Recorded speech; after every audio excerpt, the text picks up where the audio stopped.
So your client has a positive result for C.diff on the GI map. What do you do? In this video, I'm going to teach you how to treat C.diff naturally, and it's actually easier than you think. And if you want functional health training and all the nerdy ins and outs of functional lab testing, plus the online marketing skills that get you in front of more people and get you more clients, make sure to subscribe to my channel when you hear the bell so that you can be notified when I post a video every Thursday.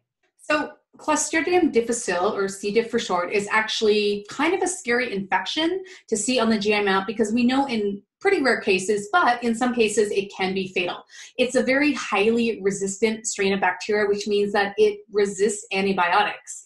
And by the end of this video, I want you to understand how antibiotics may not necessarily be the way to go for a C.diff infection and why you should probably pursue the natural protocol instead. So I've probably worked with over 50 C.diff cases, and every single time except for one time, my client actually responded to one round of the natural treatment and we didn't need to do a second round. So it was only one case in 50 where we actually had to do a second round. Okay, so let's start with what C.diff is. So C.diff is a very nasty, toxic strain of bacteria, and it tends to resist antibiotics.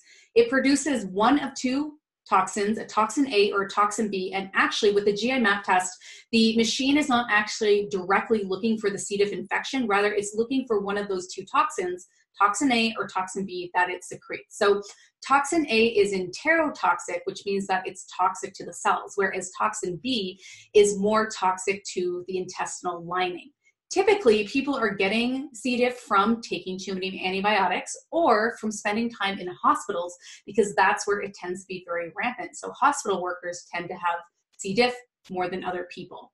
So that's typically where you get it from. And the conventional thought behind treatment is to hit it with antibiotics. But this is actually really problematic because it tends to resist antibiotics, and the big reason why people get it is because they take antibiotics. So the antibiotic treatment is actually pretty harsh and it doesn't tend to work. And I actually see a lot of clients who are doing round after round after round of antibiotic and they're just not getting rid of it. And it tends to cause some pretty significant GI symptoms, especially chronic diarrhea.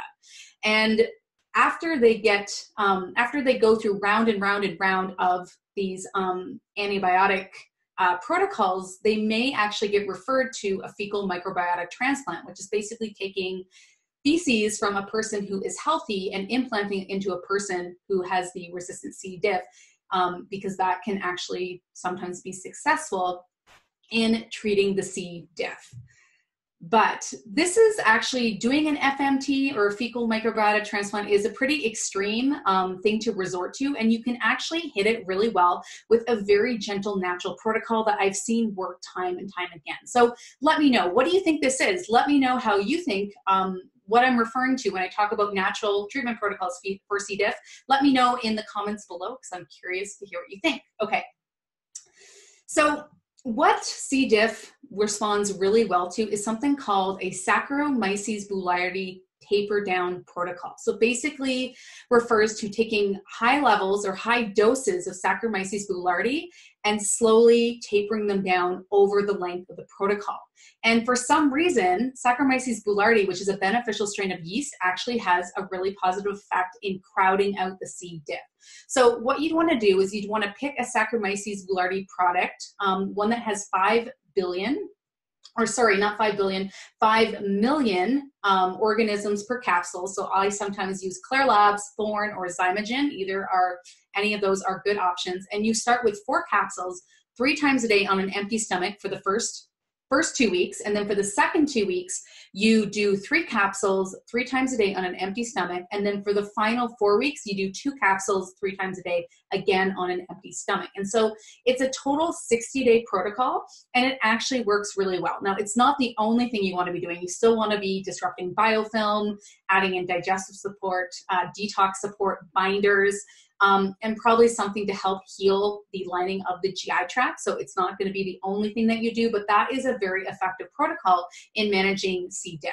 Something else to keep in mind is C. diff tends to deplete bifidobacterium levels, and typically people with C. diff tend to have lower levels of bifido. So you might want to do a really high dose bifido probiotic supplement. The one that I tend to use is the Clear Labs Factor 4, which I believe is the high dose bifido probiotic, okay?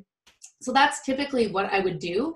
And it really kind of blows my mind that so many practitioners are recommending round after round after round of antibiotic when this very gentle natural protocol works time and time again.